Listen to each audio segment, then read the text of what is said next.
The alkaline forming foods that we eat today is what creates the disease fighting body that we're going to have tomorrow.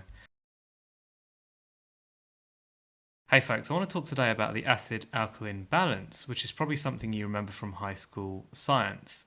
It's a scale that goes from 0 to 14, where 0 is the most acid something can be, and 14 is the most alkaline. Now, acid is associated with death, basically, with lack of survival, corrosion, things of that nature, and then alkaline is associated with organic, living, green. These are the types of things that associate with alkaline. Now, why is that relevant to health? Well, the blood's pH is 7.4. That's not an opinion, that's a fact. The blood pH is 7.4. If you go to 7.2, you die. So we have to keep the blood at 7.4. Now, the blood can be at 7.4 whilst the body could be at quite an acidic state.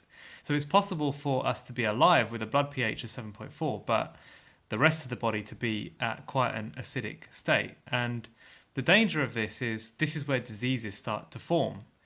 So there have been scientific studies done that have taken acidic blood and put them in a situation with cancer cells, and the cancer has thrived. And then they take an alkaline blood and put the same cancer cells in the alkaline blood, and it's impossible for cancer to survive in an alkaline environment. So what we want is for our bodies to be in an alkaline state.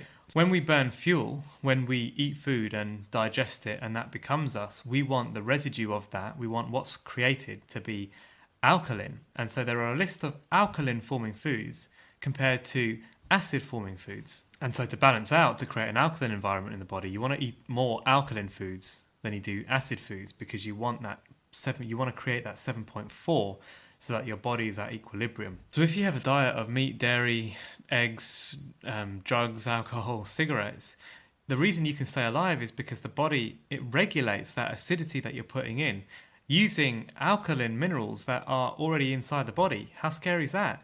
So what usually happens is if you eat acidic food, but you're not balancing it out with enough alkalinity, the body leaches minerals from the bones in order to neutralize the acid that's coming in. How crazy is that? So the body, I mean, it's amazingly clever, because number one thing that the body wants to do is survive. Health is number two, but first of all, the body, it wants to survive. And so health will decline in the face of survival. And so that's what the body's doing when it leaches the minerals from the bones. So you can see where we're going with this. You can see the type of diet that creates an alkaline environment, that creates an environment where disease cannot survive.